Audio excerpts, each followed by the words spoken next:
boa tarde, tudo bem? Eu sou o Rafael Pasquarelli, estou aqui mais uma tarde no programa Você com Dinheiro, aqui na BMC News.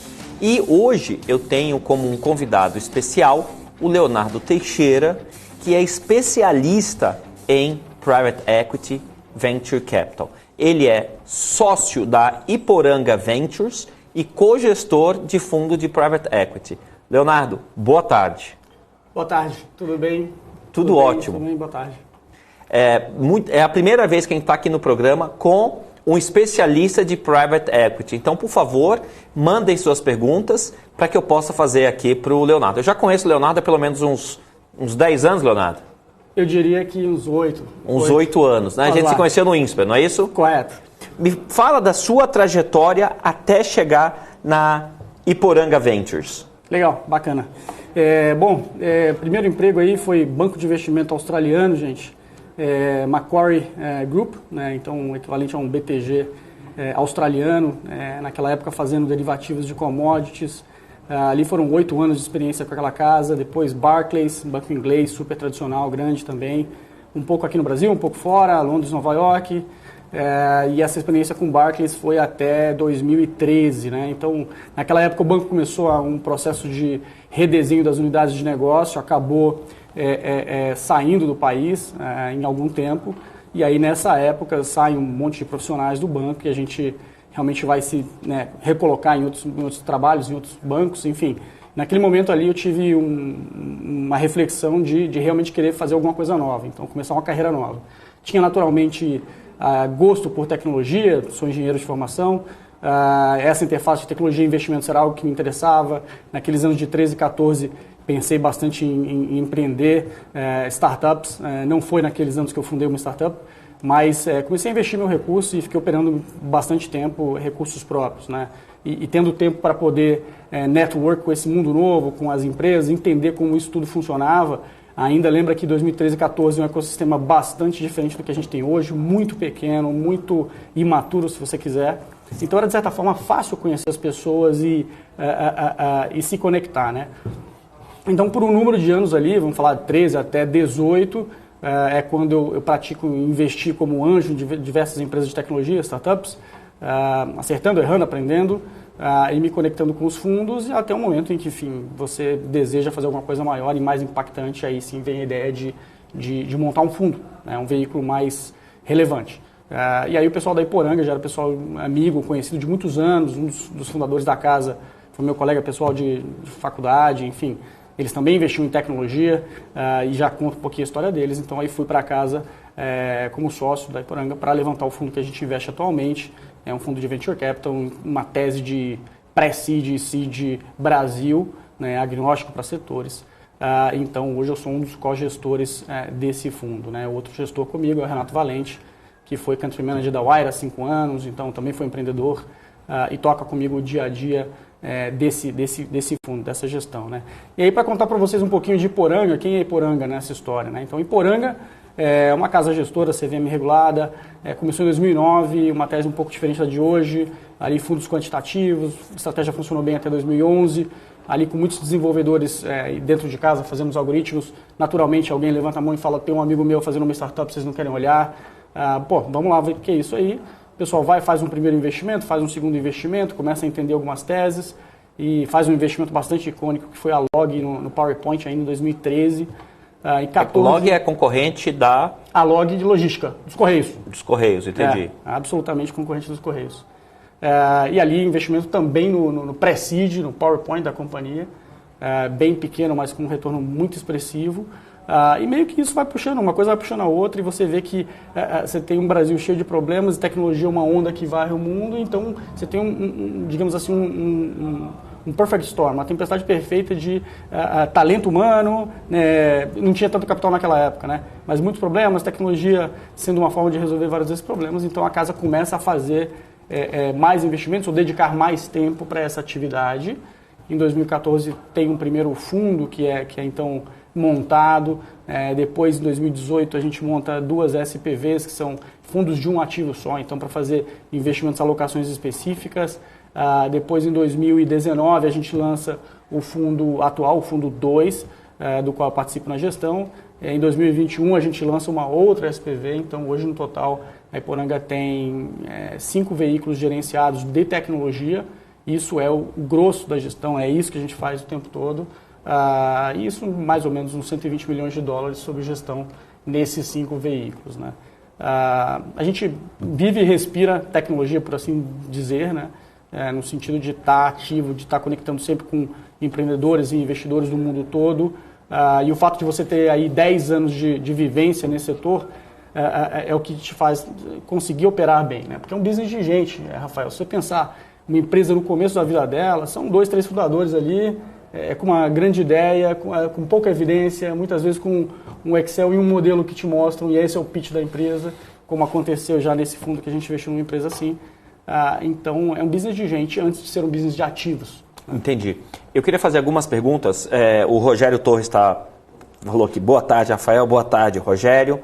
Tem aqui o Tony Merovijo, diz que não entendeu algumas siglas aqui. Então, legal. Vamos lá, vamos traduz aqui para a gente a diferença do VC, do Venture Capital, do Private Equity, e fala para a gente também a questão de investir em empresa PowerPoint. Você legal. Compreendeu? Então, começa explicando.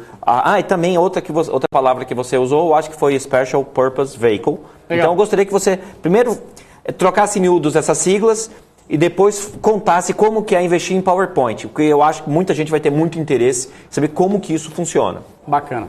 Bom, vamos lá. Private Equity e Venture Capital são irmãos de uma mesma tese que é investir em empresas privadas, né? Então, até chegarem na bolsa. Essa tese, tipicamente, VC começa, ou Venture Capital começa no PowerPoint, que a gente já conversa um pouco, já explica, até essa empresa galgar, talvez, aí investimentos ou capacidade de levantar cheques de 200 milhões de dólares. Então, quando ela começa a ter métricas de uma operação um pouco mais estável, mais previsível, e aí ela começa a atrair, eventualmente, a atenção de um private equity. Tá? E o private equity, tipicamente, é um play onde você compra o controle da companhia. Então, você quer exercer a sua governança, você quer direcionar aqueles ativos, e tem várias teses de private equity, mas uma diferença crucial é a maturidade das empresas, então private equity bem mais maduras, geralmente business estabelecidos, de boa margem, onde você consiga eventualmente consolidar diversas operações concorrentes e ter ganhos de escala. Quanto de crescimento para uma empresa merecer o investimento? Private equity eu diria que ela tem que crescer pelo menos uns 20% ao ano, pelo menos. Aí já no Venture Capital você vai ter empresas que vão eventualmente crescer 100% ao ano. Então são opostos de um espectro de crescimento muito grande, porque uma empresa já é madura e, portanto, a velocidade de crescimento dela, ainda mais num business talvez mais tradicional, enquanto uma empresa de tecnologia super nova cresce de uma base pequena e geralmente em tecnologia, leia-se software, então uma escalabilidade infinita. Então esse é o paradigma que também diferencia os dois. E aí só para complementar, então Private Equity compra controle, Venture Capital compra Posso assumir que Private Equity compra controle? Sim, é uma fair assumption. Tá bom. Tá? Porém, devo dizer também que nos últimos anos, e aí, enfim, falo um pouco aqui para os meus colegas de Private Equity, já que a minha prática é mais Venture Capital, mas tem havido um pouco de mudanças também na forma como eles operam. Então você tem Private Equities hoje que fazem cheques substancialmente menores do que eles faziam no passado. O que é um cheque pequeno? Olha, pessoal, olha a resposta que o Leonardo vai dar. Eu estou perguntando o que é um cheque pequeno para um Private Equity. Um cheque de quanto, Leonardo? Um cheque pequeno para um Private Equity, 50 milhões de reais. Reais ou dólares? Reais. 50 milhões. Então, você está falando 10 milhões de dólares. Esse é um cheque bem pequeno. Esse é um cheque bem pequeno. Aí... O cara está quase desistindo do negócio porque o cheque é muito pequeno, 10 milhões de dólares. O que dá para fazer com 50 milhões de reais? Não dá para fazer muita coisa, dá? Não sei, eu acho. Acho que não dá. Bom, isso, enfim, essas diferenças principais aí entre VC e VC investe muito quando a empresa realmente não provou ainda várias hipóteses, né? Então, está num franco crescimento, está na franca abertura de novos canais, iterações de produtos, adições de produtos, descobrimentos, né? Enquanto que o Private Equity já vai numa linha de coisas mais consolidadas, mais provadas, né? E aí, SPV, Special Purpose Vehicle, é simplesmente o nome para um fundo que você monta com uma intenção específica de investir em um ativo. Ao contrário, ao passo de que um fundo geralmente compõe um portfólio de investimentos. Então, essa é a diferença entre um fundo clássico, né, que tem vários investimentos, e uma SPV. E por fim, a questão do PowerPoint, né? Como que se investe no PowerPoint? Então, todo mundo está se perguntando aqui quais são as métricas que a gente analisa, como é que você consegue analisar um investimento e dizer se ele vai ser bom ou ruim nesse estágio de PowerPoint. E realmente, assim, a análise é fundamentalmente diferente daquela de uma empresa madura.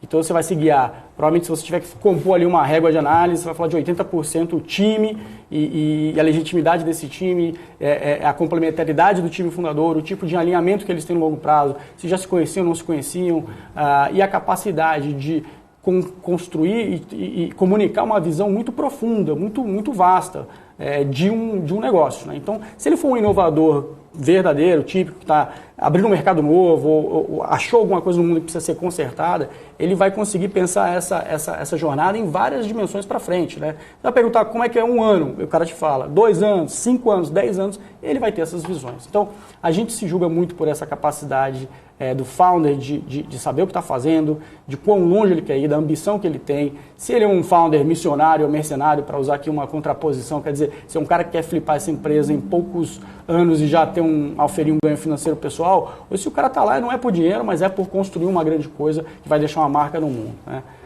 E, obviamente, inserido num contexto onde a gente está falando de tecnologia, Brasil ou Latam, eventualmente um mercado que você gosta mais do que o outro, e aí são as nuances entre os fundos de como cada um opera. Tá bom, o seed, não o seed money, o funding do private equity é sempre um FIP ou não? E aí, quando você for responder, explica para a galera o que é FIP. Legal. Tipicamente, os colegas do Private Equity operam via FIPs, sim. Então, veículos locais, um fundo regulado, CVM, um fundo de investimento em participações.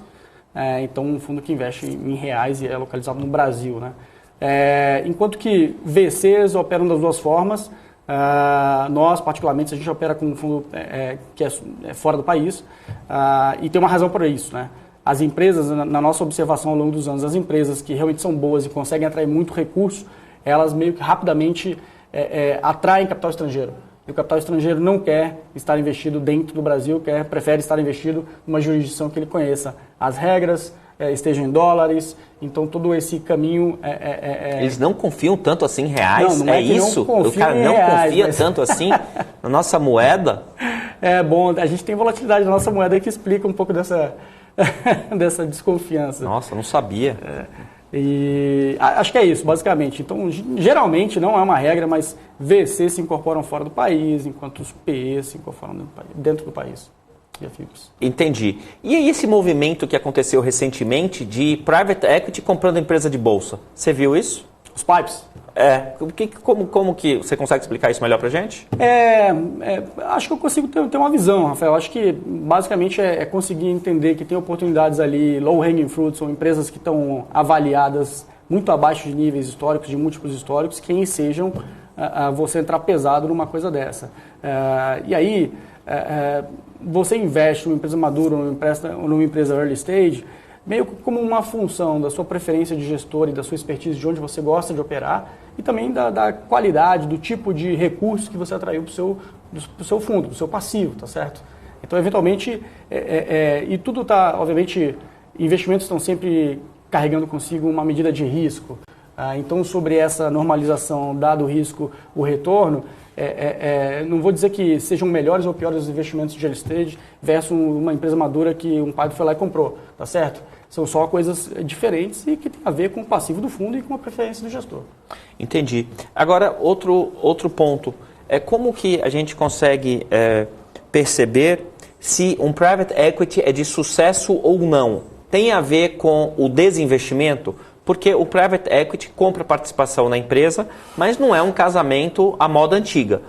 Tem um prazo para sair. Como que a gente consegue ver se teve sucesso ou não? Ou aqueles private equities que ainda não conseguiram mostrar uma boa saída, eles precisam de mais tempo ou realmente o investimento não foi bom? De novo, aqui do que eu consigo explicar para vocês de private equity comparando com venture capital, né? Então, o private equity, por entrar em empresas maduras, consegue imprimir, talvez chegar no desenho que ele objetivou de consolidar o mercado ou, enfim, de mudar a estrutura de capital da empresa de uma forma mais rápida do que uma empresa quando ela é criada do zero. Então, os fundos de private equity tentam desinvestir seus ativos, talvez em horizonte de 3 a 5 anos, 4 a 5 anos. Ou seja, o desinvestimento faz parte, esse que é o ponto. Sem dúvida, sem dúvida. Tanto no private equity quanto no venture capital. A questão são os prazos e a taxa de sucesso. Perfeito, perfeito. Então, um private equity que tem um portfólio mais concentrado, porque lembra que ele montou um fundo e ele vai investir lá em, vamos falar, 10 ativos ou 6 ativos. São investimentos mais concentrados. Então, claro, desinvestir é importante e, de certa forma, perder um investimento é algo que machuca mais, talvez, do que num portfólio mais diferenciado de 30, 40 ativos que um VC compõe na sua safra. Né? Então, isso é uma diferença, enquanto que também, né, falando, se um PE que compra uma empresa relativamente madura desinveste em 3 a 5 anos, um VC vai tentar fazer isso, né, com um horizonte de tempo maior, porque em 3 a 5 anos essa empresa está começando a ter algum respeito, digamos assim. Entendi. Atraiu algum capital relevante, tem alguns clientes relevantes, atingiu alguma escala, mas ainda é um ativo bastante maturo. Então a grande empresa ela leva anos para ser constituída. Né? Então os fundos têm prazos, então por serem veículos de investimento fechados, os fundos de participações eles têm prazos e podem ser alterados os prazos? Podem, mas você está falando de 10 anos ali para um venture capital. Então investe numa empresa hoje, no PowerPoint, como a gente falou, essa empresa, até que ela vire uma empresa relevante e possa dar uma saída relevante para o fundo, vamos passar tranquilamente 6, 7 anos ali. Uma saída natural de um venture capital é repassar para um private equity. Faz sentido o que eu falei? Mais e mais. Mais e mais faz sentido porque os irmãos aí, os amigos do private equity também começam a operar nessa faixa que antes talvez houvesse um gap entre os dois ali, porque o VC tentaria, no passado, levar essa empresa o mais longe possível com financiamento de venture capital para uma bolsa ou para um trade sale, para uma operação de aquisição estratégica de algum outro participante do mercado, de alguma outra empresa. Mas um pouco que as oportunidades de tecnologia foram tão fortes nos últimos 3 anos que os PEs olharam para aquilo e falaram, poxa, eu também quero poder participar disso. Então, sim, acontece esses casos onde o PE eventualmente está comprando uma participação do VC. Mas não diria que é a maioria dos casos. Quantas empresas você visita? Não sei se a sua atividade é de visitar prospects. Perfeito. Quantas empresas se visita para você fazer um investimento em uma no venture capital? Legal. Às vezes, se é o PowerPoint, tem nem o que visitar também, né? Tem que ver se o founder existe, né? Ver se o founder avatar existe. Ali. As estatísticas são brutais, né? E aqui eu meio que desanimo a audiência nessa hora, porque a gente fez 9 investimentos ano passado, as estatísticas são menos de 1%, então a gente vê realmente muita empresa todo ano. A última contagem foi em torno de 1.500 empresas e investe às vezes em 10 empresas, né, num ano. Mas você estudou quantas? 1.500. 1.500? Mas isso a gente não precisa se deslocar, né? Então, muito desse trabalho aí é analisar decks que são enviados ou propostas de empresa, enfim, pitch decks, que a gente faz e faz no conforto da nossa casa, do nosso trabalho. Tá então, você recebe material, vamos supor, nos últimos 12 meses, esse seria um dado da Iporanga ou seriam... Da Iporanga, mas são estatísticas boas, assim, os melhores fundos recebem esse volume de empresas por ano, eventualmente mais, eventualmente um pouco menos, e fecham 1%, 2%. 1%. Então, 1 a 2% fecha. Por isso, o Venture Capital não é a via de financiamento mais democrática, se você quiser colocar dessa forma, possível, porque você é uma peneira muito fina. E o networking deve ser fundamental, porque vamos supor que esteja nos assistindo agora um gênio da programação. Perfeito. Que teve aquela ideia que vai deixar o ovo em pé. E aí ele acha que vai ficar bilionário, montou lá um plano de negócios, um fluxo de caixa e quer mandar para o private equity. Vocês recebem assim como se fosse, não é um cold call, né? Porque é um inbound. Você recebe inbound cold. O que eu quero dizer é o seguinte, porque você nem sabe quem é o cara e você olha, cara, não sei quem é, mas mandou isso aqui. Como que vocês selecionam?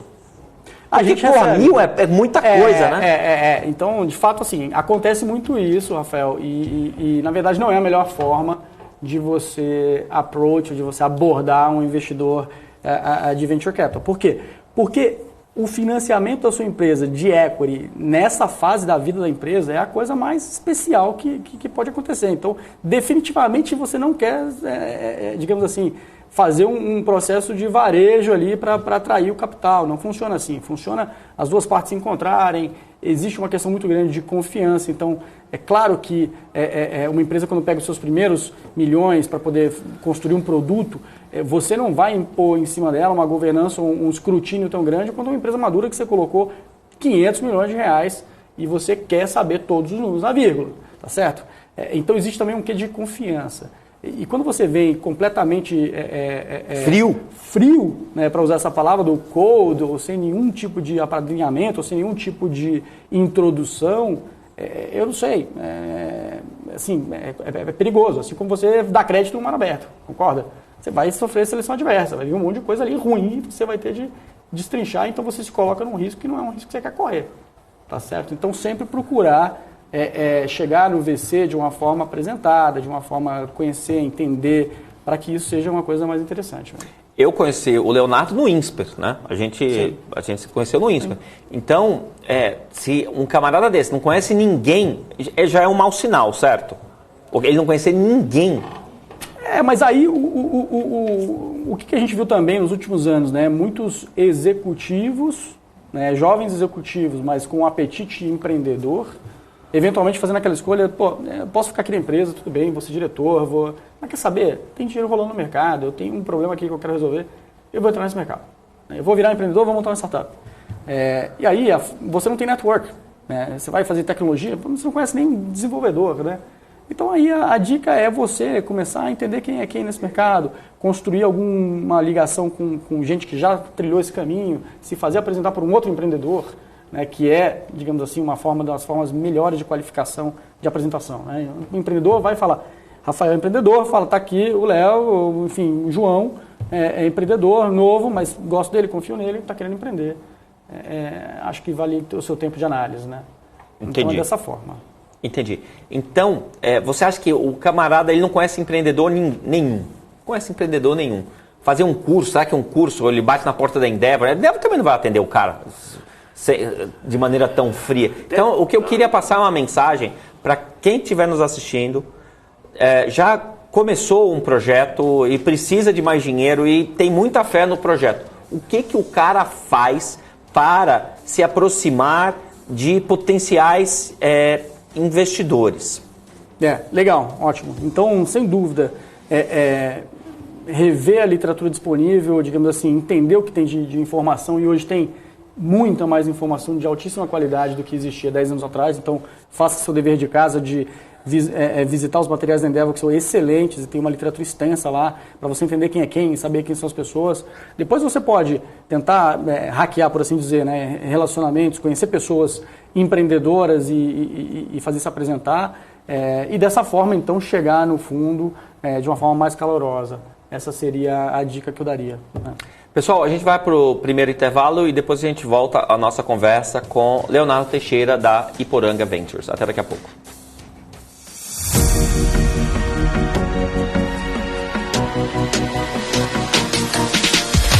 BMC News. Informação que gera valor.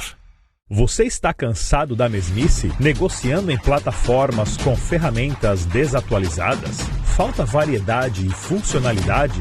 Aproveite nossa grande seleção de ferramentas de trade. Baixas taxas de negociação, suporte em português 24 horas por dia, com mais de 200 criptomoedas disponíveis para trade. E a facilidade de depósitos com Pix. Aproveite o futuro agora. Bybit. Abra sua conta hoje mesmo. Bybit.com.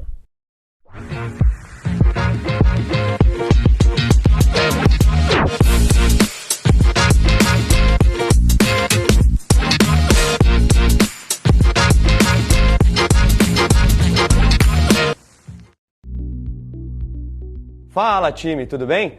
Você já conhece o Hora do Trader? O Hora do Trader é o programa aqui da BMC, onde a gente fala tudo sobre o mercado das criptomoedas, as principais tendências, os destaques positivos, os destaques negativos e, é claro, faz muita análise de gráfico para buscar as boas oportunidades e rentabilizar bastante o nosso capital. Aqui no Hora do Trader a gente faz trade ao vivo, então se você não quer ficar de fora e rentabilizar o teu capital também nesse universo das criptomoedas, não deixa de me acompanhar aqui direto da BMC de segunda a sexta, a partir das 6h45. Te espero lá!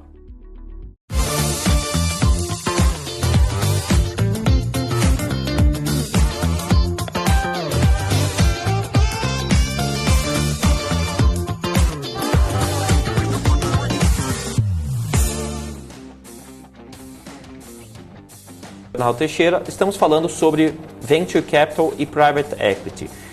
Como o Leonardo já explicou, o Private Equity é para empresas que já têm história e que já têm um certo tamanho para receber um cheque de um Private Equity. Para os cheques menores, a gente se refere a Venture Capital. Então, eles são um irmão maior e outro irmão menor nesse sistema de financiamento privado de companhias. O que já deve ter criado muitas empresas, praticamente do zero ou de um estágio muito pequeno até chegar na bolsa. Eu lembro que há uns 15 anos eu dei aula para o fundador da Pets, né? Da Pets, não, do Pet Center, do Pet Center Marginal, que virou depois, que virou Pets. E tantos outros que já devo ter tido aula, já devo ter dado aula, e fez sucesso, e muitos também deram errado, né? Porque ninguém é perfeito. A taxa de sucesso deve ser baixa, né? Então, só voltando naquele processo de seleção de projetos, a você chamar o camarada para fazer uma reunião, porque muitas vezes você recebeu lá 1.500 propostas de empreendedores. Eu suponho que rapidamente, boa parte delas você não gasta nem 5 minutos analisando. Faz sentido o que eu estou falando? Faz bastante você já bate o olho e... Claro, faz bastante sentido, Rafael. Então, pensa que a gente recebe projetos de todo tipo, inclusive, talvez aquele empreendedor que fez menos dever de casa de entender como a Iporanga opera e tudo mais, ouve falar que tem dinheiro ali, que é um cara que aposta cedo, manda o deck. Então, coisas muito fora da tese, a gente rapidamente entende e descarta, né? E depois a gente vai tentar encontrar elementos mínimos ali que ofereçam um guidance para investir o tempo de uma reunião. Vamos pensar assim, né? Então, nessa escala de trabalho, a gente acaba sendo também cuidadoso com o nosso tempo. Faz reuniões iniciais de meia hora, porque em meia hora você deveria ser capaz de trazer sua história, de trazer sua visão e me convencer de investir mais tempo em você, né? Então, elementos como a composição do time, como eu já falei, são fundamentais. O timing daquele negócio, que é super difícil de julgar, mas é uma variável importante que a gente olha. A tese desse empreendedor a gente olha, se é tecnologia, se não é tecnologia, o tamanho da oportunidade. Então, todos esses elementos, são 5 ou 6 elementos iniciais que você olha com atenção para poder falar, é algo que a gente quer investir tempo ou não. Naturalmente, se isso vem referendado por alguém, recomendado por alguém, tem um pouco mais de atenção. Naturalmente, a forma como é apresentada a informação num deck, por exemplo, também te conta um pouco, te diz um pouco sobre aquele cara estar pronto, ou enfim, aquele empreendedor, aquela empreendedora estarem prontos ou não para receberem investimentos de VC. Então, esses elementos iniciais meio que destrincham desses 1.500 aí, talvez para uma metade, o número de empresas que a gente vai gastar algum tempo. Tem mais homem ou mais mulher nesse mercado? Muito mais homem. Sim, muito mais. Muito mais homem. Existe também um desejo de corrigir um pouco essa régua. Enfim, a gente comemora quando a gente tem uma founder mulher no time, seja ela CTO, seja ela CEO. Acho que ela ganha uma estrelinha de cara, aquela startup ali, a gente olha com carinho porque a gente tem esse entendimento, essa noção de que a gente precisa, de certa forma, contribuir para esse... As principais formações dos empreendimentos que, no final das contas, acabam recebendo investimento. As alternativas que acabam recebendo investimento. Formações acadêmicas, você disse? Isso. O que eu quero dizer é o seguinte, tem muito nutricionista, perfeito. Tem muito cara que fez zootecnia. Perfeito. Eu diria mais formações genéricas de engenharia, administração, obviamente ciências da computação, engenheiros de computação, engenheiros de software, bastante, já que é o que a gente gosta de investir. E aí tem um pouquinho de, enfim, outras profissões, outras formações, dependendo do setor onde aquela empresa está empreendendo. Então, se é um software jurídico, naturalmente, provavelmente tem que ter um advogado. Muita gente sem formação nenhuma? Porque o cara fala o seguinte, o Bill Gates, ele é um dropout, não é isso? Exato. E aí o camarada lá do Facebook, lá do Meta, o cara também não concluiu, lá o Zuckerberg não concluiu a faculdade. Isso é comum ou não? Normalmente os caras terminaram. Isso é comum. Eu diria que isso é comum, mas vamos lá, isso é uma minoria dos casos, tá? É uma minoria, mas é comum, é frequente. Então, tem um investimento recente que a gente fez, não posso ainda revelar o nome da empresa, mas é isso, são 2 garotos de 19 anos. 19 anos? 19 anos dropouts. Mal começaram, já estou saindo porque vem a oportunidade de empreender aquilo, podem fazer aquilo, vamos pensar também que não é todo mundo que pode, certo? Certo. Então eles podem. Eles podem, entendi. E querem. E é um pouco essa história dos dropouts, tá? O cara pode. Entendi. No lugar e depois ele escolhe. O mundo é injusto, certo? Não temos dúvida disso. Completamente injusto, porque a maior parte das pessoas não iam poder fazer isso. Não, de fato.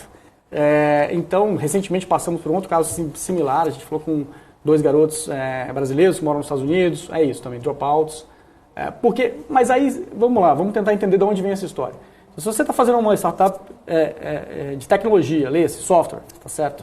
E você consegue ter uma tração inicial, alguma evidência inicial ali de sign-up de cliente, de conversão de cliente, ou você realmente fez alguma coisa que está vendendo, você vai estar muito estimulado a fazer aquilo, porque ali pode ser um veio de ouro, pode ser uma grande jornada, e você começa a contrastar aquilo com sentar na faculdade, e tem gente que gosta, tem gente que não gosta, para daí ter um título, para daí se provar para o mercado e ser empregado no mercado. Pô, você já está construindo uma empresa, tá certo? E você se empoderou, porque você é desenvolvedor. Então acabou, não tem quase como também eleger um contra o outro. Se você ainda estiver gerando dinheiro, quer dizer, você se paga, então aí a gente cai no caso particular, não precisa nem ser bem nascido, vamos falar assim, para poder fazer isso. Eu lembro uma vez, ligou para mim um cara que tinha acabado de vender uma empresa, mas ele vendeu muito bem a empresa. Boa. Né? E ele ligou para mim e falou, Rafael, nossas esposas se conhecem, eu gostaria de uma indicação de curso, porque eu comecei a minha empresa muito cedo, e o cara não tinha 40 anos. Aí eu falei, vai fazer um MBA, vai pro INSPER, vai pra GV, fazer na Sampo, sei lá, vai fazer um lugar legal, assim. Aí o cara respondeu, para dar aula? Eu falei, você vai ter mais networking. E ele tinha um business de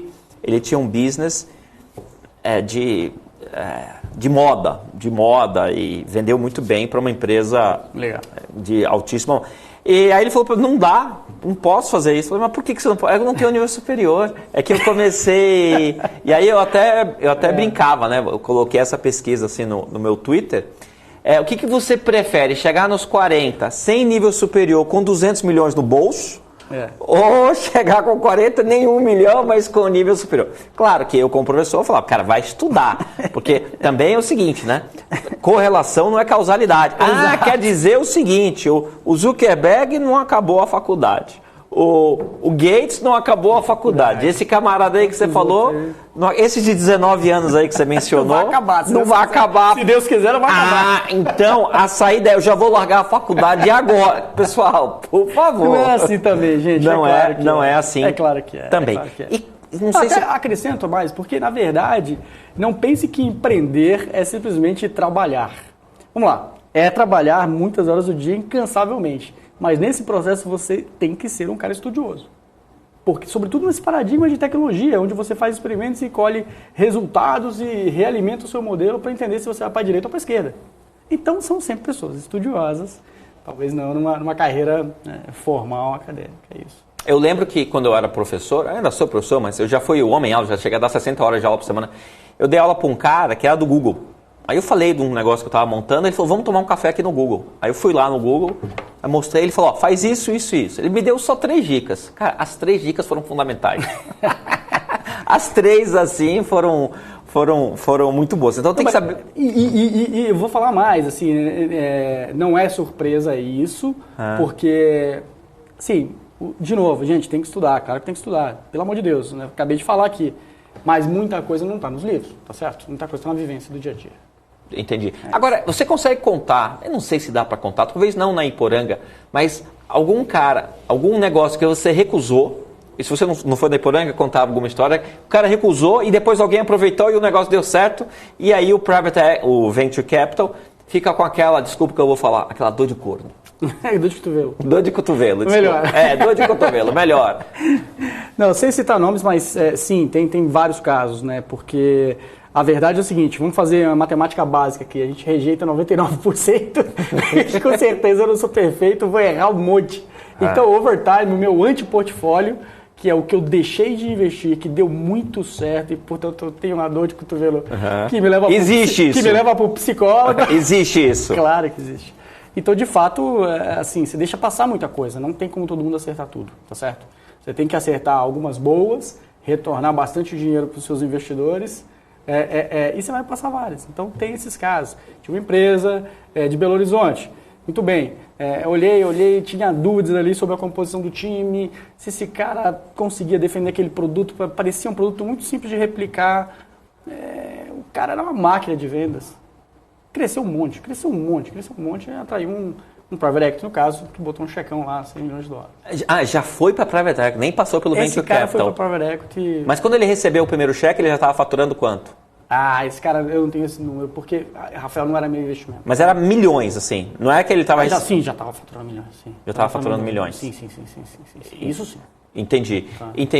E como que é? Você consegue perceber você vai fazer...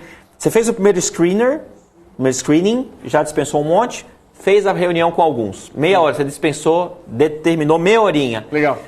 Você consegue bater o olho, assim, o cara que entrou, nem abriu a boca. Você consegue perceber alguma coisa, se vai dar certo ou não, só pela postura do camarada ou não. O cara tem que abrir a boca, ele tem que mostrar os números, ele tem que explicar para você perceber. O que eu quero dizer é o seguinte, você bateu o olho, você consegue fazer um raio-x ou isso é muito ruim?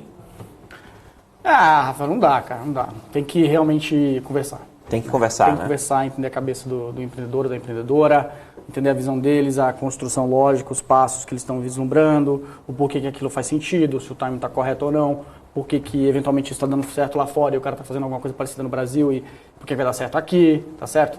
Então tem essa etapa toda de deep dive, vamos falar assim, a gente mergulha junto com ele, né, no modelo de negócio dele e aí, por exemplo, projeções financeiras, que a gente adora, eu e você, elas servem até um certo ponto, porque também, né, o Excel aceita, o Google Sheets aceita qualquer coisa. Então, é muito mais a execução do... Mas uma projeção financeira te diz como ele pensa o uso do recurso, do seu recurso, by the way. Entendi. Então, é interessante saber como ele está modelando essa empresa para o crescimento e depois a gente sabe que vai ser tudo diferente. Quais são algumas coisas que, se o cara falar, é muito ruim? Vou dar um exemplo. Eu preciso de dinheiro... O Prolabore é muito alto. O Prolabore é muito alto. O cara pega um monte de dinheiro para ele. Tá claro que tem um desalinhamento ali. Tá certo? Entendi. Você já falou, o Prolabore é alto. O Prolabore alto é uma delas. Né? Gente, o que é um Prolabore? Fala aí pra gente o que é um Prolabore. Aí depende da situação de cada um, do tamanho da rodada, depende desse... O que eu falar é gasto com marketing. Eu tenho uma curiosidade se... Não, eu preciso do dinheiro para colocar em marketing porque o produto já tá bom. É um bom papo? Ou pode ser um bom papo, ou provavelmente não é um bom papo? Então vamos lá, vamos pensar o seguinte, cara. Tem algum business que cresce sem um centavo de investimento em marketing?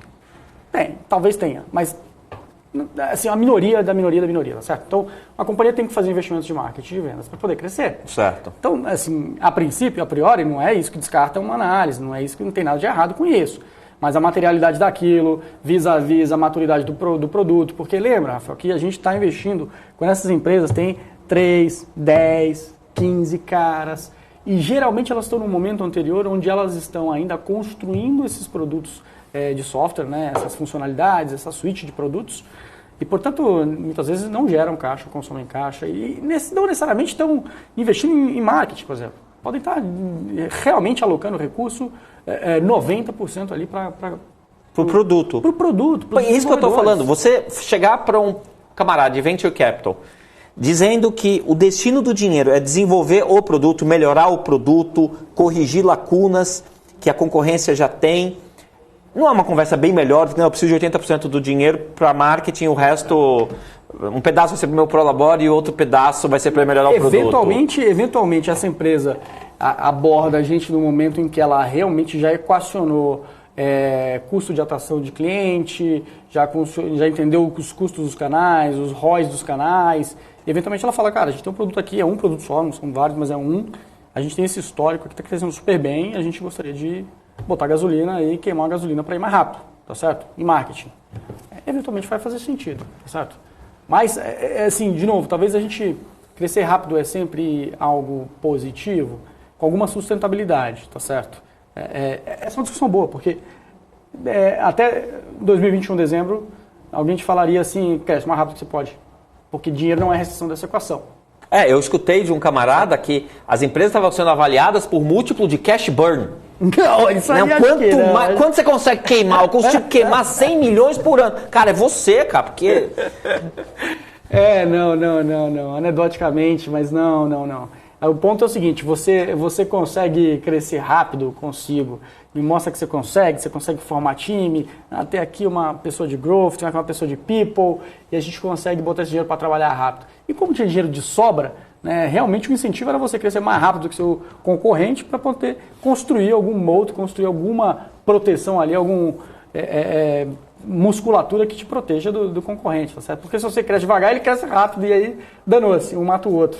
Não são todos os negócios que são winner takes all, mas quando você está falando de software é relativamente fácil você copiar um de outro, então não é ciência de foguete muitas vezes. Então você tem uma pressão para crescer rápido. O que aconteceu? A gente teve um reajuste brutal esse ano de valuation, de supply de dinheiro, enfim, alocação de portfólios, o dinheiro migra para a renda fixa. Então toda essa Seus fundos estão todos alocados hoje? A gente ainda está alocando uma parte desse fundo 2, então sim, ainda estão investindo em empresas novas. Então, entendi. Então tem oportunidade no Iporanga, então. Chama dry powder, tem dinheiro para investir. Que legal. Olha, pessoal, você que tem a ideia genial, tem dinheiro para investir. Agora, se você mandar para o Leonardo só um PowerPoint mequetrefe, cara, a chance dele gastar tempo analisando isso vai ser baixa. Vai ser baixa.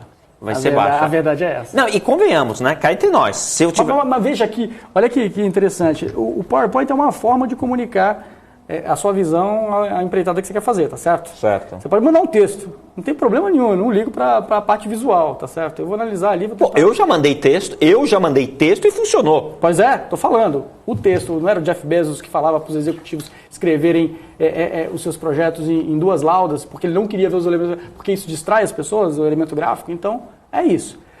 Assim como a gente investiu numa empresa que a gente adora, chamada Flock, e o primeiro pitch da Flock foi... O que faz a Flock? Conta aqui pra gente o que faz a Flock. Já falo, mas só para fechar esse ponto... eu vou ter que pedir um intervalo daqui a pouco, só termino o raciocínio e eu vou pedir um intervalo, mas continue. Então, Flock faz... ela é um marketplace B2B, fornecendo, ajudando restaurantes e cadeias de alimentação a comprarem melhor os seus insumos, de forma significativamente melhor, porque eles conseguem ver todos os preços. Essa função é pobremente desenvolvida nesses clientes e, portanto, eles conseguem te dar economias de preço de até 30% right away, que é margem na veia de uma operação do restaurante, tá certo? Então, esses caras é um modelo tem muito ali de um modelo de pesquisa operacional, de programação linear simples, e o primeiro pitch deles foi um modelinho em Google Sheets mostrando: essa aqui é a nossa função objetivo, essas são as nossas restrições, a gente quer resolver esse problema. Mas o cara tinha viés matemático, esse cara. São engenheiros. Pessoal, a gente vai para o intervalo e depois a gente volta com mais perguntas sobre Venture Capital e Private Equity também, aqui na BMC. Até daqui a pouco.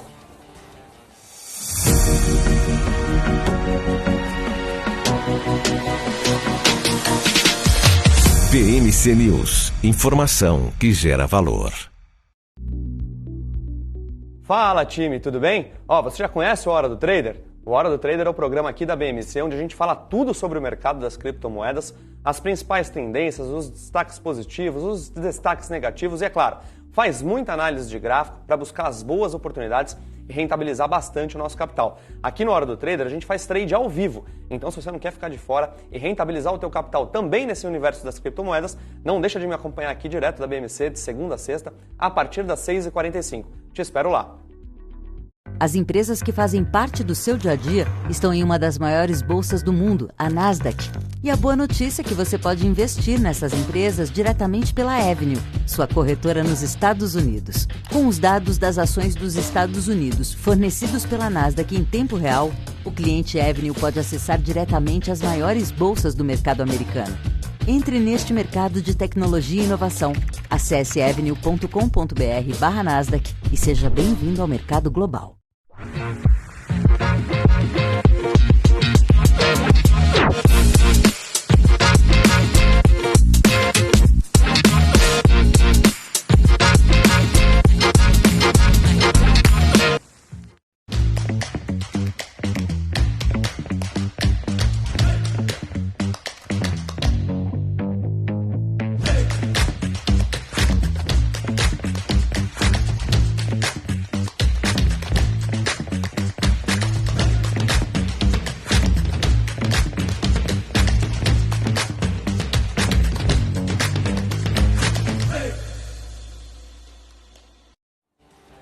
Eu estou conversando com Leonardo Teixeira, sócio da Iporanga Ventures e co-gestor de fundo de Venture Capital.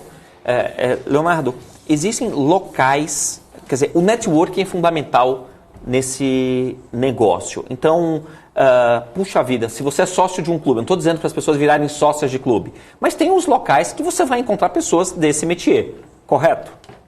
Sim, é verdade. Acho que a pandemia, sem dúvida, ajudou a distanciar um pouco fisicamente as pessoas e ficou mais fácil trabalhar também remotamente, mas existem essas conferências onde você encontra as pessoas, sem dúvida, existem, né? Então, e frequentar essas conferências, esses meetups, ou essas discussões ali entre founders é sempre algo interessante. Entendi. O estereótipo que a gente vê nos filmes é jogar golfe.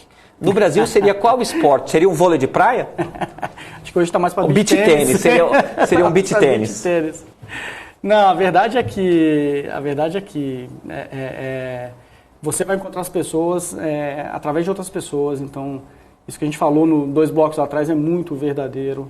Você tem que conseguir entender, conectar com algum CTO, frequentar algum evento de CTOs ou de CFOs, ou, enfim, hackear essas conexões humanas, saber o que está rolando. Então, eventos, né? Acontecem eventos o tempo todo.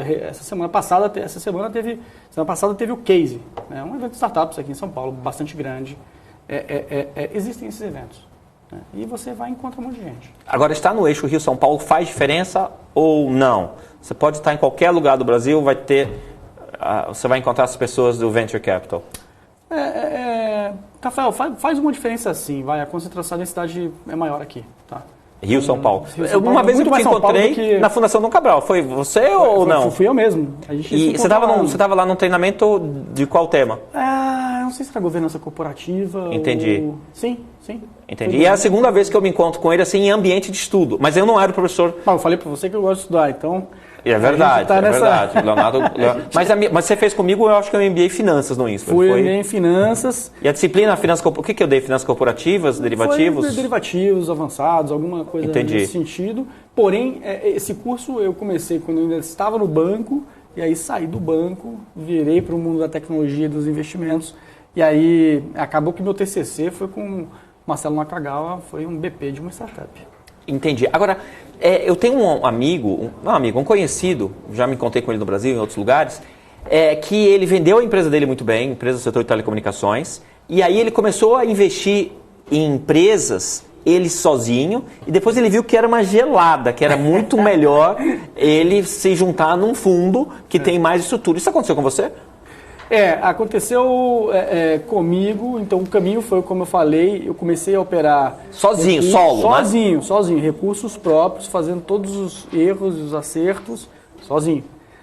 Mas eu tinha o privilégio de poder fazer isso full time, vamos falar assim, então eu tinha tempo para isso. Então eu conseguia me dedicar muito, estudando muito, frequentando pessoas, descobrindo coisas, e tipicamente alguém que tenha reservas ou excesso de capital que queira fazer essa atividade... se for fazer sozinha, é complicado, é perigoso, dá para perder bastante dinheiro. Então aí surgem também as redes de anjo que de alguma forma ajudam essa pessoa a entender algumas coisas que ele não sabe, absorver conhecimento, fazer um pouco de network, é uma forma de você também atenuar esse problema. E aí os fundos naturalmente te oferecem uma diversificação e um trabalho profissional, então depende de como você encara as coisas. Já aconteceu com você na época que você estava colocando o seu próprio dinheiro de uma das investidas, eu suponho que você não tenha posto dinheiro em uma só, né? Deve ter colocado em algumas. Em umas 20 e poucas. Umas 20. E o camarada ligar para você e falar, Leonardo, ou você põe mais, ou, como é que é? Perdeu o mané. Ou perdeu o mané. Perdeu o mané, gente. Ou perdeu o mané. Você já escutou alguma dessa? Que o cara te deu uma enquadrada. Ou você põe dinheiro, ou o que você pôs, você perdeu. Então, primeira lição de Angel Investing aí no caso, não invista sozinho. Não, mas você chegou a investir sozinho? Não. Então sempre foi com outras pessoas. Sim. Entendi. Então você consegue ter uma decisão mais colegiada quando acontece um negócio desse. No fundo acaba sendo cada um avaliando se coloca mais dinheiro ou não na companhia, se o founder merece um segundo voto de confiança ou não, mas é uma decisão individual. Uma decisão individual. Tem outros colegas que vão botar, eventualmente podem botar, você está em líquido, não consegue botar, enfim, tem essa... Esse que me contou, ele vendeu uma empresa do setor de telecomunicações há uns anos, quem comprou foi o Pátria. E aí, numa das empresas que ele colocou sozinho, o cara que recebeu a grana ligava no celular dele e falava, amigão, ó, você põe mais, assim, delicadamente, mas você põe mais e você perdeu o que você já pôs. Você compreendeu? E é uma situação muito ruim, quer dizer, se você ele se colocar numa situação dessa, ele foi um pouco amador, não foi não? Talvez fosse uma pessoa muito próxima, que ele tivesse bastante confiança para fazer isso. E, gente, vamos deixar claro aqui, quando você está empreendendo de verdade, inovando, montando alguma coisa nova nesse mundo do software, a taxa de falha é muito grande, tá? A estatística é contra, ela te desincentiva a fazer aquilo. Porque você tem assumptions, que você tem hipóteses, e você invalida ela, e tenta a segunda, invalida a terceira, a quarta, a quinta, acabou o dinheiro. E aí? Você não fez nada de errado. Quer dizer, alguma coisa você deve ter feito de errado, porque você não foi na hipótese correta, mas... Não, você não era brilhante, porque para dar certo, o cara tem que ser brilhante. E o cara tem que ser brilhante muito tempo. Porque tem muita decisão errada que o cara pode tomar. Muita. Então, é sempre válido, por exemplo, você, exato, né? Entender os erros que os outros já fizeram, tá certo? Isso aí já pensou se o Bloomberg, já pensou se o Michael Bloomberg recebesse a seguinte dica, ó, é feio. Não faz funcionalidade não. Deixa o Bloomberg bonito. Ali estaria. E outra coisa, é muita gente dando palpite, não tem não? Sem dúvida. E eu acho que aí é um ponto interessante. O founder, o CEO dessa empresa, ele tem que ser um cara de ideias próprias, tá certo? Ele tem que saber ouvir, ele tem que saber aprender, rápido. Mas ele tem que ter as próprias ideias para levar o barco para onde ele quer levar. Entendi. Porque o que as pessoas dão opinião e muitas vezes saber distinguir a opinião qualificada da que não é qualificada é difícil. De novo, acho que aí é o canal, é o emissor dessa opinião, é onde você se informa com quem você frequenta, que vai te ajudar talvez a evitar alguns erros grandes e também não tem garantia de sucesso. Entendi. Agora, quando você recebe carta ou entrevista alguém que já está no segundo negócio, é mais fácil? Sem dúvida. Excelente ponto que você tocou agora, Rafael, porque existe sim uma diferença sensível entre um cara que já trilhou um caminho, independente do resultado que ele teve, positivo ou negativo, vendeu empresa, quebrou empresa, do cara que está começando fresh from university ou então até no meio da universidade. Não tem jeito, a vida real ali de você empreender são problemas reais que não estão nos livros, são situações que você nunca se submeteu a, então você não sabe como você lida com aquilo.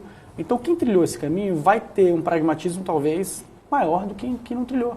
Vai ter composto já um network de parceiros, vai conhecer já um pouco de gente de tecnologia, não vai passar naquele erro de, tem um dinheiro aqui, mas não consigo contratar um CTO, porque nenhum CTO olha para mim e leva fé. Eu acabei de sair de uma empresa grande, madura, onde tudo estava resolvido, e o cara não quer trabalhar comigo. Então, sem dúvida, second timers e third timers têm um edge sobre um first timer. Pessoal, eu conversei hoje com Leonardo Teixeira, sócio da Iporanga Ventures. Foi uma satisfação muito grande conversar com quem faz o mercado de Venture Capital acontecer. Eu sou professor, o Leonardo é o cara na prática. Leonardo, muito obrigado pela sua presença aqui na bancada. Legal, Rafael, foi um prazer estar aqui contigo e vou corrigir a fala dele, é um grande empreendedor também. Um abraço, pessoal. Até semana que vem comigo e amanhã com o Felipe Ferreira. Um abraço a todos.